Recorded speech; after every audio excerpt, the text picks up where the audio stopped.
Biology অনেকেরই main subject থাকে, আবার অনেকের থাকে ফোর্থ সাবজেক্ট। তো কেউ কেউ বায়োলজিতে পাশ করবা কিনা এটা নিয়ে ভয়ে থাকো। বায়োলজিতে আসলে পাশ করার জন্য সিকিউতে পাশ করার জন্য তোমাকে 50-এ 16.5 সামথিং পাওয়া লাগবে, বাট আমি ধরে নিচ্ছি 20। তোমাকে 20 সেফলি একদম অ্যাকুরেটলি অ্যান্সার করে দিয়ে আসতে হবে, ঠিক আছে? আর এমসিকিউতে তোমাকে 25-এ ওখানে 9+, ঠিক আছে? আমি একটু বাড়াই ধরি 10, একদম এক্স্যাক্টলি অ্যান্সার করে দিয়ে আসতে হবে, তাহলে তুমি পাস করে ফেলতে পারবা, ঠিক আছে? আর A+ পাওয়ার জন্য 50-এ A+টা actually total CQ, MCQ and practical একসাথে করে হিসাব করা হয়। সো এখানে যদি 40 রেখে দিতে পারো, আর এখানে যদি 20+ রেখে দিতে পারো, আর প্র্যাকটিক্যালে তো তোমাকে 20 দিবেই, তাই না? প্র্যাকটিক্যালে 25-এ তোমাকে 20 দিবেই। সো এদিকে 20, এদিকে 20, এদিকে 40, 80+ কিন্তু হয়ে যাচ্ছে, ঠিক আছে? আর প্র্যাকটিক্যালও 9+ পাওয়া লাগবে পাস করার জন্য। তো ভাইয়া আমরা এই ক্লাসটাতে এক্স্যাক্টলি কোন চ্যাপ্টারগুলো টার্গেট করলে তুমি 20 নাম্বার পাস মার্ক তুলে ফেলতে পারবা এটা দেখায় দিব, ঠিক আছে? এবং ওই চ্যাপ্টারগুলো থেকে কোন কোন কোশ্চেনগুলো কমন আসবেই সিকিউতে এটা দেখায় দিব, ঠিক আছে? সাথে এটাও দেখাবো কোন কোন চ্যাপ্টারগুলো টার্গেট করলে তুমি 40+ কোশ্চেন সিকিউর জন্য কমন পাবা, এন্ড ওই চ্যাপ্টারগুলো থেকে কি কি কোশ্চেন কমন আসবে এগুলো তোমাদেরকে দেখায়া দিব, ঠিক আছে? তোমরা কেন বিশ্বাস করবা এখানে যা যা দেখাবো এগুলো আসলে কমন আসবে কিনা? এক নম্বরে তোমরা ডিসক্রিপশন এবং কমেন্টে দেখবা এগুলো থেকে যে আসলেই বিগত বছরগুলোতে প্রত্যেকবার কমন আসছে এটার প্রমাণ দেওয়া আছে। প্রমাণটা চেক করবা, প্রমাণটা দেখার পরও বিশ্বাস করবো না, তখন তুমি কি করবা? 2015 থেকে 23 পর্যন্ত বোর্ডের কোশ্চেন খুলে আমি এখানে যে টপিকগুলো দেখাচ্ছি এগুলো থেকে আসলেই কোশ্চেন আসছে কিনা দেখো, দেখবা যে এগুলো থেকে আসলে 80% কেসে এখান থেকে বারবার আসে। কেন আসে? কারণ ভাইয়া প্রত্যেকটা অধ্যায় থেকে কি পয়েন্টস কিন্তু ফিক্সড, বোর্ড থেকে এই কি পয়েন্টসগুলো আগে থেকে ফিক্সড করা।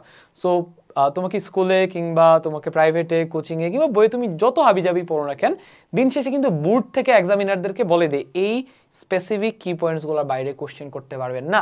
এন্ড ওই প্রত্যেকটা অধ্যায়ের যে স্পেসিফিক শিখনফল কিংবা কি পয়েন্টসগুলো থাকে এগুলা থেকে যতভাবে কোশ্চেন হওয়া সম্ভব অলরেডি হয়ে গেছে। সো এই জন্য আমরা যদি অ্যানালাইসিস করি তাইলে প্রেসাইজ একটা রোড ম্যাপ তৈরি করা যায় যে A+ পাওয়ার জন্য এক্স্যাক্টলি কোন কোন টপিকগুলো পড়া লাগবে অ্যান্ড পাস করার জন্য এক্স্যাক্টলি কোনগুলো পড়া লাগবে। বাই দ্য ওয়ে তোমরা যদি এমসিকিউর জন্য এরকম topic wise analysis road map চাও কমেন্টে জানাইতে পারো, অ্যান্ড এই ভিডিওটা কাজে আসছে কিনা জানাবা কমেন্টে।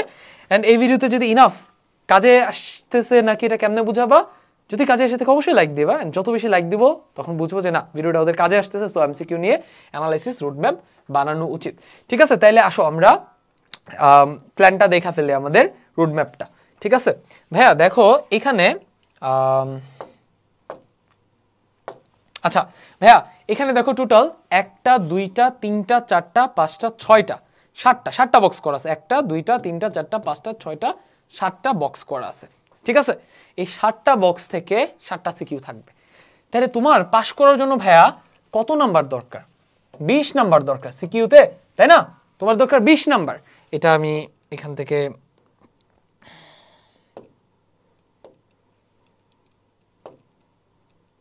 ওকে, তোমার দরকার 20 নাম্বার। আমরা সেফ থাকার জন্য 30 টার্গেট করব, ঠিক আছে? 30 থেকে কাটাকুটি গিয়ে 20 যাতে থাকে। তো 30-র জন্য আমরা এখান থেকে তোমার যেই 3টা বক্স তোমার ভাল লাগে, যেই 3টা বক্সে তুমি ভালো কিংবা সেফ বোধ করো ওই 3টা বক্স চুজ করো। এটা থেকে এই বক্সটা থেকে একটা থাকবে, এটা থেকে একটা থাকবে, এটা থেকে একটা থাকবে, এটা থেকে একটা থাকবে, এটা থেকে একটা থাকবে, এটা থেকে একটা থাকবে, এটা থেকে একটা থাকবে। তো এখান থেকে যে কোনো 3টা বক্স চুজ করো, ওখান থেকে তুমি 3টা সিকিউ কমন পেয়ে যাবে, সুন্দর করে 3টা ফুল আনসার করে দিয়ে আসবে। পাস করার জন্য 20+, 16.5 সামথিং লাগে, বাট তুমি এখান থেকে 20+ পাওয়া যাবে, ঠিক আছে? অ্যান্ড তুমি যেই বক্সগুলোই চুজ করো না কেন ওখান থেকে কিন্তু 3টা করে যদি এমসিকিউ আসে 9টা এমসিকিউ কিন্তু তুমি পাওয়া যাবা, 10টাই পাওয়া যাবা। সো এমসিকিউতে পাস মার্ক চলে আসবে এখান থেকে। আর যারা A+ পাইতে চাও তোমাদের কয়টা সিকিউ দরকার? তোমাদের 50 নাম্বার দরকার। সো এখান থেকে যে কোনো 5টা বক্স তুমি চুজ করো, 1 2 3 4 5 6 7, যে কোনো 5টা চুজ করো। ওখান থেকে তুমি 50 তো ইনশাল্লাহ শিওর, অ্যাটলিস্ট 40 একদম পুরো পৃথিবী কেমন হয়ে গেলে ওখান থেকে কমন পাবা, ঠিক আছে? সো প্লাস পাওয়ার জন্য 50-এ 50 যে কোনো 5টা বক্স চুজ করো, তুমি পাওয়া যাবা, ঠিক আছে? আর ভাইয়া সিকিউর জন্য যেগুলো সিলেক্ট করবা ওইগুলোরই কেবল সিকিউ প্র্যাকটিস করবা, যেগুলো সিলেক্ট করবা এগুলোর এমসিকিউ প্র্যাকটিস করবা। বাট যেগুলো সিলেক্ট করবা না, যেগুলো বাদ দিবা সিকিউর জন্য, ওই চ্যাপ্টারগুলোর কিন্তু এমসিকিউ প্র্যাকটিস করা লাগবে। কথা বুঝছো? কারণ এমসিকিউ সবগুলো অধ্যায় থেকে থাকবে, বাট সিকিউর জন্য সিলেক্টেড অধ্যায় পড়লেই হয়ে যাচ্ছে। ঠিক আছে, ওকে, তাহলে এখন আমরা চ্যাপ্টার ওয়াইজ বলে দিচ্ছি কোন কোন কোশ্চেনগুলো কমন আসবে। ওকে, তার আগে তোমাদের একটা কোশ্চেন অ্যান্সার দিয়ে নেই, সেটা হচ্ছে ভাইয়া এগুলো সমাধান পাবো কোথায়? আপনি তো জাস্ট কোশ্চেন দেখা দিচ্ছেন, সমাধান পাবো হচ্ছে ভাইয়া এই বইটাতে। ঠিক আছে, এটার লিঙ্ক পিডিএফ, ইবুক এবং হার্ড কপি লিঙ্ক কমেন্টে ডেসক্রিপশনে দেওয়া থাকবে। অথবা ভাইয়া তুমি যদি হচ্ছে তোমার হাতে যে গাইডটুকু আসে কিংবা টেস্ট পেপারের মেডিজিটুকু আসে অ্যান্সার পেপার, কিংবা তোমার হাতে যদি সাপ্লিমেন্ট থাকে, ওখানেও এই কোশ্চেনগুলো বোর্ডের কোশ্চেনগুলোতে খুঁজলে এগুলোর অ্যান্সার পাবা। ঠিক আছে, সো এখন তোমার ইচ্ছা তুমি এখান থেকে গোছানোভাবে এই বইটা থেকে ফলো করবা নাকি ওখান থেকে ফলো করবা। আমি জাস্ট অল্টারনেটিভ তোমাকে বলে দিলাম, আদারওয়াইজ তোমরা কমেন্টে এসে গালি দেবা যে ভাইয়া খালি মার্কেটিং করে। আমি আমাদের হাতে কি প্রোডাক্ট আছে এটার কথা তোমাদেরকে বলে দিলাম, সাথে তোমার হাতে অল্টারনেটিভ তোমার অ্যাক্সেসিবল কি আছে সেটাও তোমাদেরকে বলে দিলাম। ঠিক আছে, এটাতে হচ্ছে সাবজেক্ট তোমরা এটা ডেমো চেক করলে তাহলেই বুঝে যাবে, math, physics, chemistry, biology, higher math আছে। আর এমসিকিউর জন্য যদি চাও তাহলে এখানে তুমি ডিটেলস পড়তে পারো, এখানে প্রত্যেকটা চ্যাপ্টারের এমসিকিউর জন্য সাজেশন পেয়ে যাবে। এটারও ইবুক এবং হার্ড কপির লিঙ্ক দেওয়া থাকবে। ভাইয়া অল্টারনেটিভ আমি যদি এটা থেকে না পড়তে চাই, অল্টারনেটিভ কি? অল্টারনেটিভ হচ্ছে প্রত্যেকটা চ্যাপ্টারের বোর্ডের এবং টপ স্কুলের এমসিকিউ। ঠিক আছে, ওইগুলো সলভ করলেও চলবে। আর গুছানোভাবে টাইপ ওয়াইজ চাইলে এই বইগুলো। ঠিক আছে, আমাকে প্লিজ আইসা কমেন্টে গালাগালি দিও না যে ভাই খালি মার্কেটিং করে। আমি সবগুলাই বলে দিই আমাদের হাতে কি আছে, প্লাস তোমাদের হাতে যা আছে ওইগুলোকে কেমনে কাজে লাগাবো। ঠিক আছে, আসো তাইলে এবার আমরা জীবন পাঠ থেকে দেখি। জীবন পাঠ থেকে পাশ করার জন্য এই চ্যাপ্টারটা বেসিক্যালি এমসিকিউর জন্য চুজ করি নাই, এটা অনলি এমসিকিউর জন্য। সো স্টিলকে যদি সিকিউ অ্যান্সার করতে চাও, প্রকৃত এবং ইউক্যারিওটিক অ্যান্ড প্রোক্যারিওটিক সেলের মধ্যে পার্থক্য, আদিকোষ এবং প্রকৃতিকোষ এটা জানা লাগবে। তারপর সপুষ্পক ও মৃতজীবীর মধ্যে কোনটি অধিক উন্নত। ওকে, এগুলা তোমার এই রিলেটেড কোশ্চেনগুলো মাস্ট সলভ করে যেতে হবে। জীবের নাম এ প্লাস পাওয়ার জন্য জীবের নামকরণ পদ্ধতি, ব্যাকটেরিয়ার কোষ বিভাজন প্রক্রিয়া, মার্গোলিসের শ্রেণীবিন্যাস, মানব জীবনে মাশরুমের অর্থনৈতিক গুরুত্ব, এইগুলো রিলেটেড কোশ্চেন বারবার বোর্ডে আসছে, এগুলো জানা লাগবে। আর যদি কেউ এখান থেকে বোর্ডে প্লেস করার মতো ভালো কোশ্চেন অ্যান্সার করতে চাও, প্রতিষ্ঠা রাজ্য সম্পর্কে তোমার ভালো আইডিয়া থাকা লাগবে। ওকে, চ্যাপ্টার 2 জীবকোষ ও টিস্যু, এটা আমি মার্ক করছি। সো এটার ক্ষেত্রে অনৈচ্ছিক পেশি এবং ঐচ্ছিক পেশির পার্থক্য, চিত্র সহ আঁকতে পারা। ঠিক আছে, এগুলো মাস্ট পাস করার জন্য জানা লাগবে। ঐচ্ছিক ও হৃৎপেশির মধ্যে তুলনা, হৃৎপেশি কিন্তু অনৈচ্ছিক পেশি, আমরা কন্ট্রোল করতে পারি না। আর ঐচ্ছিক পেশি কোনগুলো? হাতের মাসলসগুলো, এগুলো আমরা কন্ট্রোল করতে পারি। ঠিক আছে, এগুলোর মধ্যে তুলনা চিত্র সহ দেখাইতে হবে। জীবদেহ সচল রাখতে পেশির ভূমিকা, জীবদেহ সচল রাখতে স্নায়ুর ভূমিকা। ঠিক আছে, স্নায়ুর মধ্যে স্নায়ু টিস্যু আছে,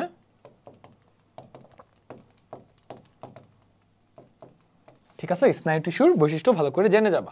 ওকে, আচ্ছা, তারপর এ প্লাস পাওয়ার জন্য আরেকটু অ্যাডভান্স লেভেলের জিনিস জানা লাগে, স্ক্লেরেনকাইমা টিস্যুর বৈশিষ্ট্য চিত্র সহ, জাইলেম টিস্যু এবং জাইলেম ফাইবারের মধ্যে মিল অমিল, তারপর ফ্লুয়েম টিস্যু এবং জাইলেম টিস্যুর মধ্যে পার্থক্যগুলা, তারপর সিপ কোষ, ক্লোরোপ্লাস্ট, নিউক্লিয়াস, ট্রাকিড, এগুলোর বৈশিষ্ট্য, এগুলোর চিত্র, ঠিক আছে, এগুলোর ফাংশন, এগুলোর কাজ কি, এগুলো সম্পর্কে তোমার আইডিয়া থাকা লাগবে, একটার সাথে আরেকটার পার্থক্য।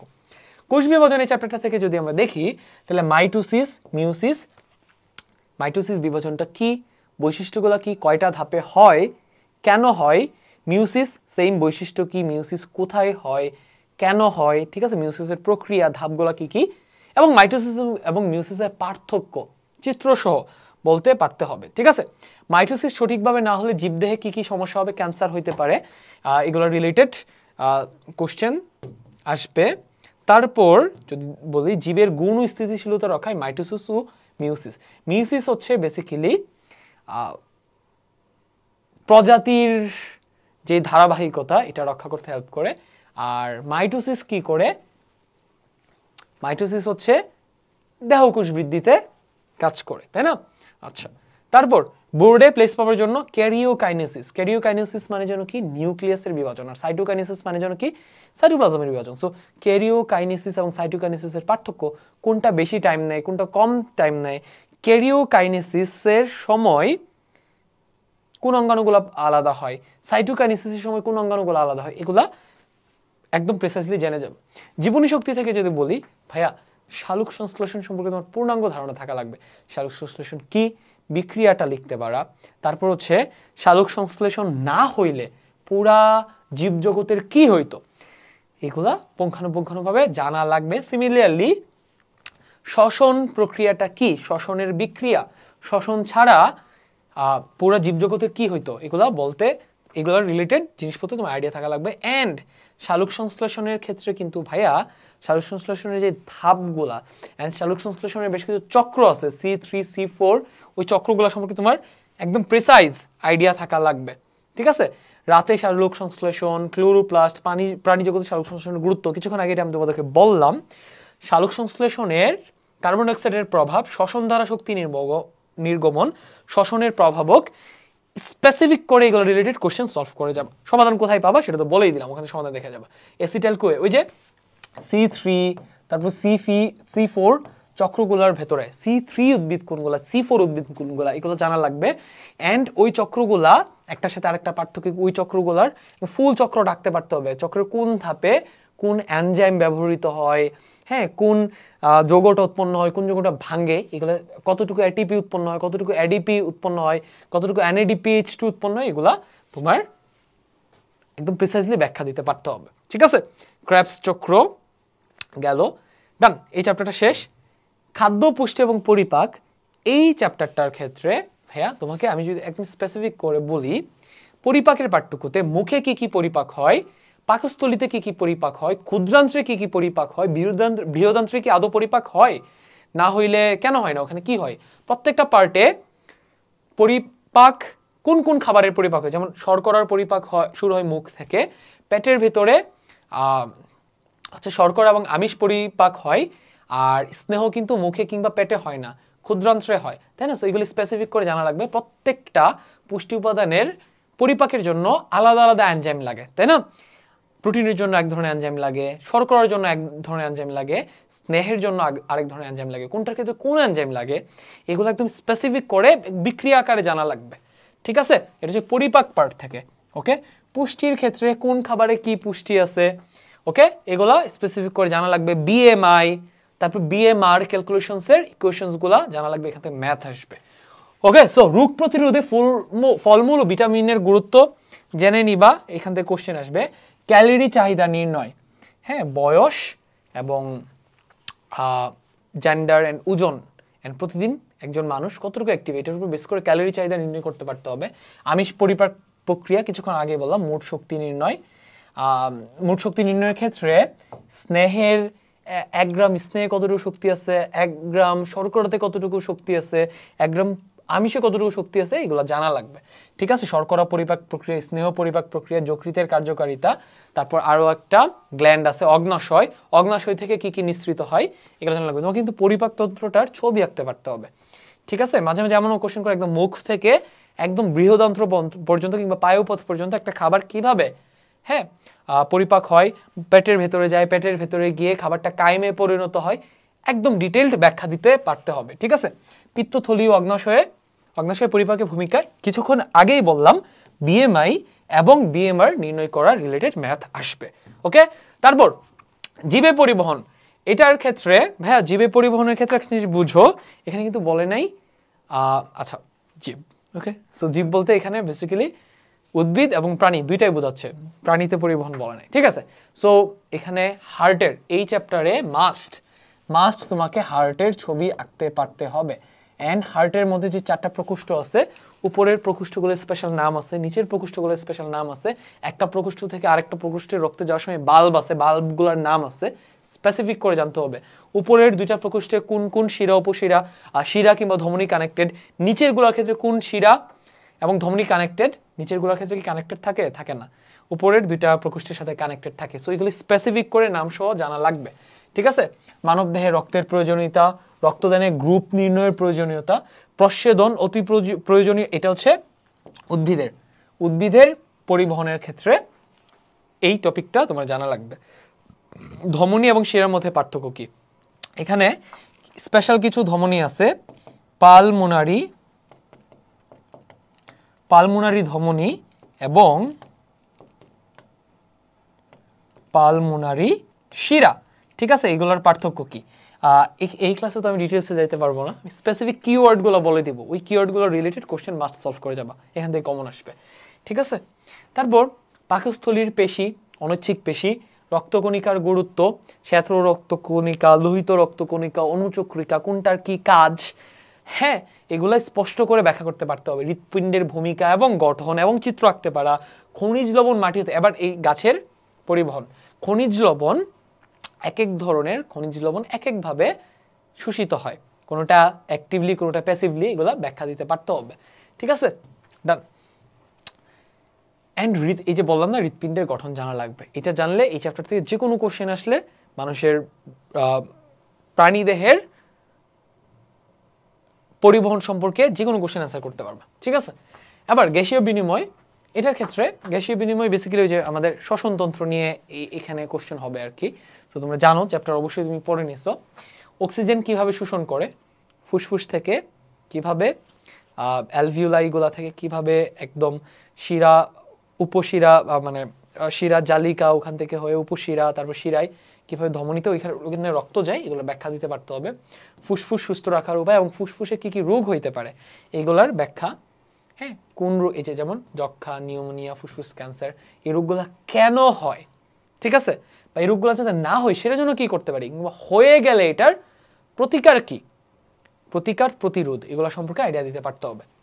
অ্যাজমা কেন হয়, যাতে না হয় সেটার জন্য আমরা কি করতে পারি, দেন যদি হয়ে যায় প্রতিকার কি, অ্যালভিওলাসের কার্যকারিতা, অ্যালভিওলাস হচ্ছে যে ফুসফুসের ভেতরে ছোট ছোট যে বায়ুকোঠরিগুলো থাকে ওগুলো হচ্ছে অ্যালভিওলাস। ব্রঙ্কাইটিস, ঠিক আছে, একটা রোগ কেন হয়, যাতে না হয় কি করতে পারি, বা হয়ে গেলে প্রতিকার কি, এগুলা। এন্ড শ্বসনতন্ত্রের ছবি আঁকতে পারতে হবে, ঠিক আছে, এখানে শ্বসনতন্ত্রের ছবি আঁকতে পারতে হবে ফুসফুসের, ওকে। তারপর চ্যাপ্টার 8 রেচন প্রক্রিয়া, এর ক্ষেত্রে ভাইয়া বৃক্কের কার্যকরী একক নেফ্রন। সো তোমাকে কমপ্লিট বৃক্কর ছবি এখান থেকে আমি বলে দিচ্ছি, বৃক্কের ছবি আঁকতে পারতে হবে, ঠিক আছে। তারপর হচ্ছে নেফ্রনের ছবি আঁকতে পারতে হবে। নেফ্রনের ভেতরে কি থাকে বলতো, নেফ্রনের ভেতরে বোমেন্স ক্যাপসুল থাকে, তারপর হচ্ছে প্রক্সিমাল কনভলিউটেড লুপ থাকে, ডিস্টেন্ট কনভলিউটেড লুপ থাকে, তাই না, সংগ্রহক নালিকা থাকে। সো প্রত্যেকটা নেফ্রনের প্রত্যেকটা পার্টের কি নাম জানা লাগবে, এন্ড ছবি আঁকতে পারতে হবে, অত কঠিন কিছু না। তোমাদেরকে এখানে বলে দেই, বায়োলজি সব চিত্র আঁকতে পারতে হবে না, জাস্ট বোর্ডের কোশ্চেনগুলো সলভ করতে গিয়ে যে যে চিত্রগুলো লাগে ওইগুলা আঁকতে পারলেই ইনাফ, ঠিক আছে। এখন ওই চিত্রগুলো ভাইয়া কঠিন লাগে আঁকতে, সহজ করে কেমন আঁকবো, মনে করো নেফ্রনের ছবি আঁকতে যাচ্ছ, ইউটিউবে যাবা, গিয়ে সার্চ করবা নেফ্রন সিম্পলিফাইড ড্রয়িং, তাহলে যেটা হবে নেফ্রনের ইজি ড্রয়িং তুমি পেয়ে যাবা ভিডিও, ওইটা দেখে আঁকা ফেলো। এন্ড প্রথমবারেই এত পারফেক্ট করতে যাও না, প্রথমে রাফলি আঁকো, রাফলি কয়েকবার আঁকার পর যখন তুমি প্যাটার্নটা ধরে ফেলবা তখন তুমি ভালো করে আঁকতে পারবা, ঠিক আছে। এন্ড ছবি এত পারফেক্ট একদম আর্টিস্টিক হইতে হবে না, ছবিটা মোটামুটি ছবিটার ভেতরে কি কি অঙ্গাণু আছে এটা বলতে পারলেই হবে, ঠিক আছে। আচ্ছা, বর্জ্য অপসরণে রেচনতন্ত্রের ভূমিকা, কিভাবে রেচনতন্ত্র মূত্র উৎপন্ন করে, ঘর্ম উৎপন্ন করে, এগুলোর একদম পুঙ্খানু, এন্ড বর্জ্যের মধ্যে কি কি উপাদান থাকে, ঠিক আছে, ইউরিয়া বেসড, নাইট্রোজেন বেসড অনেক বর্জ্য থাকে, মূত্রে কি কি বর্জ্য থাকে, ক্রিয়েটিনিন থাকে, হ্যানতেন, এগুলোর ব্যাখ্যা দিতে পারতে হবে, ওকে। আসো আমরা নেক্সটে যাই। তারপর এখানে যদি কোনো কারণে কারোর বৃক্ক নষ্ট হয়ে যায়, সেক্ষেত্রে কিডনি যদি নষ্ট হয়ে যায় তখন তার রক্ত পরিশোধনের জন্য ডায়ালাইসিস করতে হয়, ঠিক আছে। ডায়ালাইসিস কিভাবে করতে হয়, হ্যাঁ ব্যাখ্যা দিতে পারতে হবে, ওকে। এই যে বলছি না বোমেন্স ক্যাপসুল, গ্লোমেরুলাস, এগুলার ছবি আঁকা পারতে হবে, ওকে। আচ্ছা, তারপর বলছি না বৃক্কের ছবি আঁকতে পারতে হবে, নেফ্রনের ছবি আঁকতে পারতে হবে, এগুলো থেকে বারবার কোশ্চেন আসছে, ওকে। আচ্ছা, নেক্সটে যদি যাই আমরা, দৃঢ়তা প্রদান উচ্চলন, এটার ক্ষেত্রে ভাইয়া তোমাকে শরীরের হাড্ডিগুলো সম্পর্কে ভালো আইডিয়া থাকা লাগবে, হাড্ডির সাথে শরীরের যে মাংস কেমনে কানেক্ট হয় এগুলো সম্পর্কে ভালো আইডিয়া থাকা লাগবে। যেমন চলনে অস্থি ও পেশি সমন্বয়ের ভূমিকা, অস্থিকে কে পরিচালনা করে, পেশি পরিচালনা করে, তাই না। আচ্ছা, তারপর আমরা যদি দেখি অস্থির বিভিন্ন রোগ আছে, অস্টিওপোরোসিস, আর্থ্রাইটিস কিংবা গেটে বাত, কবজা এই রোগগুলা কেন হয়, রোগ যেখানে রোগ পাবা রোগের ক্ষেত্রে অলওয়েজ মাথায় রাখবা রোগটা কেন হয়, রোগটার মিনিং কি, উপসর্গগুলা কি কি, হ্যাঁ কি কি সমস্যা ফেস করে, তারপর রোগটা যাতে না হয় সেটার প্রতিরোধ কি, অ্যান্ড যদি হয়ে যায় এটার প্রতিকার কি কিংবা চিকিৎসা কি, রোগটার বিস্তারিত প্রতিরোধ প্রতিকার এগুলো সম্পর্কে আইডিয়া থাকলেই যে কোনো রোগ নিয়ে লিখতে পারবা। কবজা অস্থি সন্ধি, ঠিক আছে, এই কবজা অস্থি সন্ধির গঠন ছবি আঁকতে পারা অ্যান্ড চিহ্নিত করতে পারা লাগবে, ঠিক আছে। যোজক টিস্যু সিমিলার জিনিস, ওকে। আচ্ছা রক্ত কিন্তু একটা যোজক টিস্যু জানো, কানেকটিভ টিস্যু জানো, রক্ত কিন্তু রক্তের মাধ্যমে কিন্তু বডির এক জায়গা থেকে আরেক জায়গাতে যোগাযোগ রক্ষা হয়, ঠিক আছে, এক জায়গা থেকে আরেক জায়গাতে পুষ্টি উপাদান যায়। অ্যান্ড স্পেশাল এক ধরনের অস্থিসন্ধি হচ্ছে সাইনোভিয়াল অস্থিসন্ধি। সাইনোভিয়াল অস্থিসন্ধির ভেতরে যেন কি থাকে ভাইয়া, সাইনোভিয়াল ফ্লুইড থাকে, তাই না। এই সাইনোভিয়াল ফ্লুইড কেন লাগে, কারণ এই অস্থিসন্ধিতে যাতে ঘর্ষণে অস্থির ক্ষয় না হয় যেন পিচ্ছিল এক ধরনের ফ্লুইড লাগে, ওই ফ্লুইডটা হচ্ছে সাইনোভিয়াল অস্থিসন্ধি। এগুলো রিলেটেড কোশ্চেনই আসবে, ওকে। তারপর চ্যাপ্টার 10 সমন্বয়, এই চ্যাপ্টারটার ক্ষেত্রে ভাইয়া তোমাকে স্নায়ু টিস্যু, তারপর হচ্ছে প্রতিবর্তী চক্র, তারপর আমাদের যে স্নায়ু কোষ আছে কি নাম কি, নিউরন, নিউরনের স্ট্রাকচার, নিউরনের ক্ষেত্রে সিনাপস, তারপর হচ্ছে নিউরনের ভেতরের একটা নিউরনে মাথা থাকে, পায়ের মতো অংশ থাকে, কোনটার কি কাজ এগুলোর ব্যাখ্যা দিতে পারতে হবে চিত্রসহ, ঠিক আছে। স্নায়ু টিস্যু, প্রতিবর্তী ক্রিয়া, মানব প্রজননে হরমোনের প্রভাব, এটা তো এখানে থাকার কথা না, এটা অন্য চ্যাপ্টারের জিনিস, ঠিক আছে, এটা প্রজনন চ্যাপ্টারে। অ্যান্ড স্নায়ুতন্ত্র রিলেটেড রোগ, পারকিনসন্স, এটার খুবই বাংলা খুবই লেম একটা নাম আছে, মির্কি বিরাম, থাক এটা আমি লিখতে চাই না। আমার ছোটবেলার একটা অভিজ্ঞতা তোমাদের সাথে শেয়ার করতে পারি, সেটা হচ্ছে আমি বাসার ভেতরে পড়তেছি, বাসার পাশেই রাস্তা, হুট করে দেখি রাস্তার মধ্যে প্রচুর মানুষ জমা হয়েছে, অনেক আওয়াজ শুনতে পাচ্ছি, গেলাম, গিয়ে দেখি একজন মানুষ মাটিতে শুয়ে হাত পা ছোড়াছুড়ি করতেছে চারপাশে, একদম পাগলের মতো, ঠিক আছে, একদম হাত পা ছোড়াছুড়ি করতেছে। তো চারপাশে মানুষ বুঝতেছে না অ্যাকচুয়ালি কি করবে, মানুষটাকে কেমনে হেল্প করবে। তারপর কেউ একজন গিয়ে আমার পাশে আমার ফুপির বাসা ছিল, ওখান থেকে চামড়ার জুতার চামড়া এনে ওনার নাকে চেপে ধরছে, তারপর সে স্বাভাবিক হয়ে গেছে। তো পরে জানতে পারছি এই রোগটার নাম হচ্ছে মির্কি বেরাম, খুবই বিশ্রী একটা নাম, আমি সরি, ক্লাসের মাঝখানে হোয়াট এভার। সো এই ধরনের রোগী যারা পার্কিনসন্স রোগে আক্রান্ত হয়, ওরা যদি এটাকে সম্ভবত কি বলে ওই ফেজটাকে যখন হাত পা ছোড়াছুড়ি করে, আচ্ছা হোয়াট এভার, ওই সিচুয়েশনে সে যদি কোনোভাবে পানিতে পড়ে যায় ওখান থেকে তাকে বাঁচানো খুবই টাফ, কারণ সে সাঁতার কাটতে পারবে না ওই সিচুয়েশনে, ঠিক আছে।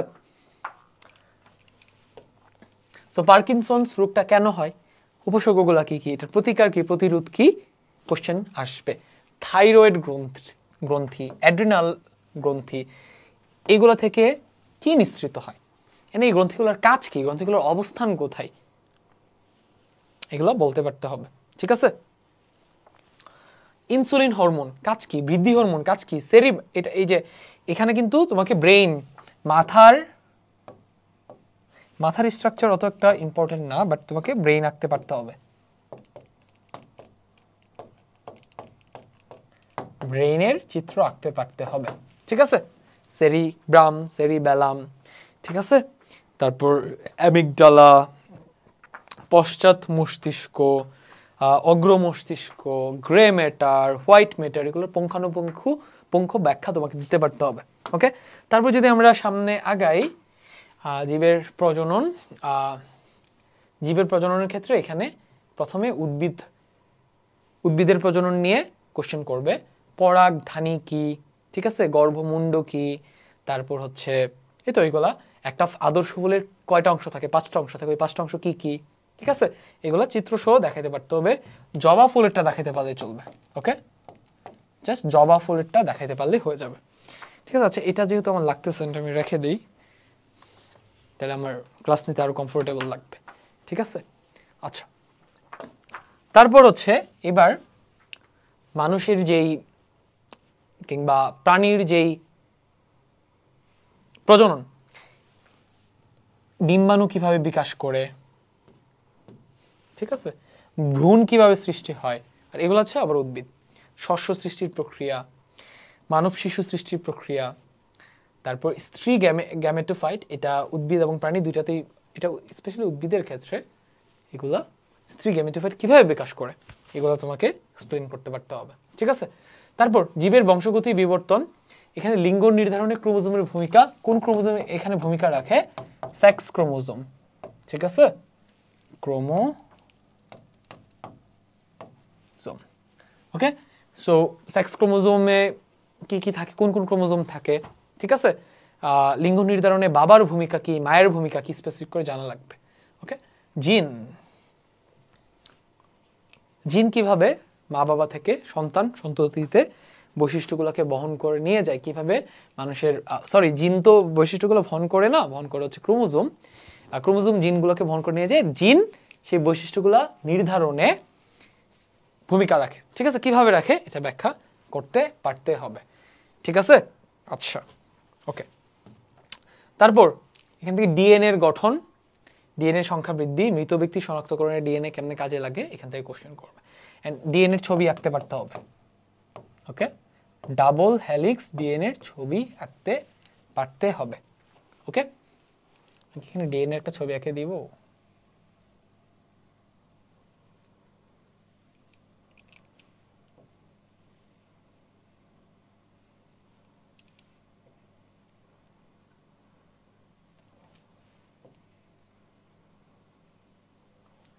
ইজি, অত কিছু না, এখানে বেসগুলো থাকবে, ঠিক আছে, অত কঠিন কিছু না, ওকে। আচ্ছা, তারপর হচ্ছে আমাদের লাস্টের চ্যাপ্টার জীবের পরিবেশ, এটার পর আরো একটা চ্যাপ্টার আছে জীবের পরিবেশ। এখান থেকে খাদ্য শিকল, খাদ্য শিকলের একদম শুরুতে কি থাকে, উৎপাদক, তাই না। সো উৎপাদক থেকে শুরু করে ধাপে ধাপে বাকি কোন কোন জিনিসগুলো খাদ্য শিকলে ইনক্লুডেড হয়, খাদ্য পিরামিড, এগুলা থেকে কোশ্চেন আসবে। মিথস্ক্রিয়া কি, আন্তঃক্রিয়া কি, একটা প্রাণীর সাথে আরেকটা প্রাণীর মিথস্ক্রিয়া কি, এগুলো থেকে কোশ্চেন হবে। ইকোসিস্টেমে কোনো প্রাণী বিলুপ্তির পরিমাণ, কোন একটা ইকোসিস্টেম, মনে করো সুন্দরবনের ইকোসিস্টেম, ওখান থেকে যদি হঠাৎ করে হরিণ বিলুপ্ত হয়ে যায় তাহলে ওখানে কি হবে, ভাগগুলাতে ইম্প্যাক্ট পড়বে, ভাগগুলা খাবার পাবে না, সো পুরো ইকোসিস্টেমটা কিন্তু ডিসরাপ্টেড হয়ে যাবে, এইখান থেকে কোশ্চেন করবে। প্লাঙ্কটন, প্লাঙ্কটন কি, জু প্লাঙ্কটন আছে, প্লাঙ্কটন কি, পানির উপরে সবুজ ছোট ছোট কিছু উদ্ভিদ আছে, ওই উদ্ভিদগুলো সূর্য থেকে খাবার উৎপন্ন করতে পারে নিজের শরীরে, এগুলো হচ্ছে প্লাঙ্কটন। এবার তোমাকে স্পেসিফিক কিছু এলাকার বাস্তুতন্ত্র সম্পর্কে কোশ্চেন করবে, পুকুরের বাস্তুতন্ত্র সম্পর্কে কোশ্চেন করতে পারে, একটা ম্যানগ্রোভ ফরেস্টের বাস্তুতন্ত্র সম্পর্কে তোমাকে কোশ্চেন করতে পারে, সুন্দরবনের বাস্তুতন্ত্র সম্পর্কে কোশ্চেন করতে পারে, ঠিক আছে। এন্ড সূর্যের শক্তি কিভাবে বাস্তুতন্ত্রে পৌঁছায়, কিভাবে উদ্ভিদ থেকে একদম প্রাণী পর্যন্ত শক্তিটা সঞ্চালিত হয়, ব্যাখ্যা করতে পারতে হবে, এখান থেকে কোশ্চেন করবে, ঠিক আছে। এন্ড বিয়োজক কিভাবে মৃত প্রাণীকে আবার পরিবেশে ব্যাক যাইতে ভূমিকা রাখে, এখান থেকে কোশ্চেন করবে। এই যে বলছি না শক্তি পিরামিড কিংবা খাদ্য পিরামিড, এখান থেকে কোশ্চেন হবে, খাদ্য পিরামিড রিলেটেড কোশ্চেনগুলো সলভ করে যাও। এন্ড ফাইনালি জীব প্রযুক্তি, বংশগতির তথ্য স্থানান্তরে ডিএনএ এর ভূমিকা কি, ডিএনএ দিয়ে কিভাবে হচ্ছে বিভিন্ন অপরাধ সংঘটিত হলো, ওখান থেকে ডিএনএ দিয়ে কিভাবে অপরাধীকে বের করা যায়, ডিএনএ দিয়ে কিভাবে বোঝা যায় কোন সন্তানটা কার, এগুলো রিলেটেড কোশ্চেন এখান থেকে আসবে, ঠিক আছে। আচ্ছা, এন্ড রিকম্বিনেন্ট ডিএনএ প্রযুক্তি, এখানে কিভাবে রিকম্বিনেশন করা হয়, হ্যাঁ, কিংবা ডিএনএ রেপ্লিকেশন কিভাবে করা হয়, এগুলো থেকে কোশ্চেন করবে। টিস্যু কালচারের মাধ্যমে কিভাবে হচ্ছে একটা উদ্ভিদ থেকে আরেকটা উদ্ভিদ জন্মানো যায়, এগুলো থেকে কোশ্চেন আসবে। এখানে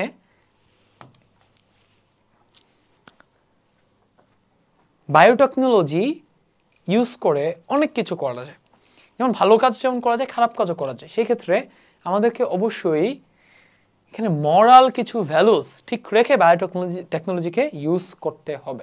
চাইলে বায়োটেকনোলজি ইউজ করে চাইলে পুরা এমন কিছু অর্গানিজম ডেভেলপ করা যায় যেগুলোকে কোনো একটা এলাকাতে ছেড়ে দিলে ওই এলাকার সব মানুষ মারা যাবে। সো এইরকম কাজ তো করা যাবে না। সো বায়োটেকনোলজির বিস্তারের ক্ষেত্রে মোরাল ভ্যালুস, এথিক্স কোন কোন এথিক্সগুলো মাথায় রাখা উচিত এখান থেকে কোশ্চেন করবে। ঠিক আছে, ডান। তাইলে